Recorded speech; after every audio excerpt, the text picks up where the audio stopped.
Hello friends, આ ઉનાળાની સિઝનમાં રસ અને રોટલી સાથે ખાવાની મજા આવે એવું કાજુ કારેલાનું શાક બનાવીશું. આના માટે મેં અહીંયા 500 ગ્રામ કારેલા લીધા છે. કારેલા આવા લીલા અને થોડા લાંબા હોય એવા પસંદ કરવા. હવે કારેલાને આવી રીતે આપણે સમારી લેવાના છે. તેને પિલરની મદદથી આવી રીતે થોડી થોડી છાલ ઉતારી લેવાની છે. છાલ ઉતારી અને બધા કારેલા તૈયાર છે તો આવી રીતે વચ્ચેથી કટ કરી અને જો તેમાં બિયા હોય તો તે કાઢી લેવા અને પછી તેને આવી લાંબી લાંબી ચીરીમાં સમારી લેવા.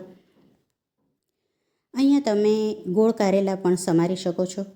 હવે કારેલાના બિયા કાઢવા માટે આવી રીતે કોઈ ચમચીની મદદથી સહેજ પ્રેસ કરશો એટલે ફટાફટ તેના બિયા નીકળી જશે અને આવી રીતે લાંબી લાંબી ચિપ્સમાં તેને સમારી લેવા. ફટાફટ કારેલા સમારાઈ જાય છે. અહીંયા મેં બધા કારેલા આવી રીતે સમારી લીધા છે. હવે કારેલા તૈયાર છે તો તેની ઉપર મેં 1 ચમચી મીઠું ઉમેર્યું છે અને તેને સરસ આવી રીતે ચોળી લેવા. આવી રીતે કારેલાને મીઠાથી ચોળી અને 5થી 10 મિનિટ રાખી દેવા તો તેની બધી કડવાશ દૂર થઈ જશે.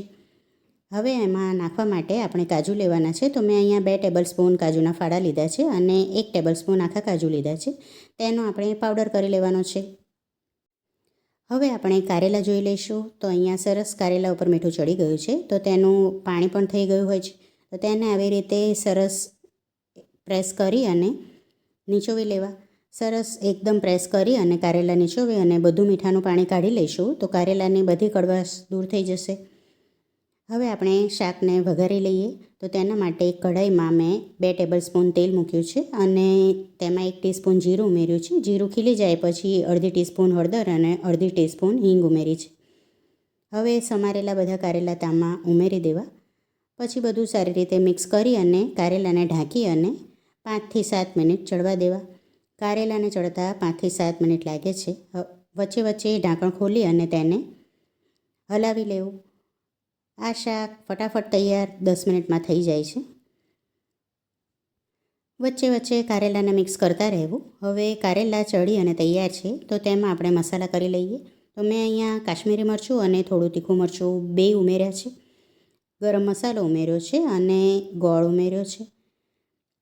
પછી તેમાં 1 ટીસ્પૂન તલ ઉમેર્યા છે અને 1 ટીસ્પૂન ખસખસ ઉમેરી છે. તલ અને ખસખસ ઉમેરવાથી શાકનો સ્વાદ બમણો થઈ જાય છે અને ખૂબ જ ટેસ્ટી લાગે છે. તમે પણ એકવાર આ રેસીપી ચોક્કસથી ટ્રાય કરશો. હવે બધું સારી રીતે મિક્સ કરી દેવાનું છે અને ગેસની ફ્લેમને સ્લો જ રાખવાની છે. પછી તેમાં જે કાજુનો પાવડર બનાવીને રાખ્યો છે તે ઉમેરી દેવો અને કાજુના ફાડા ઉમેરી દેવા.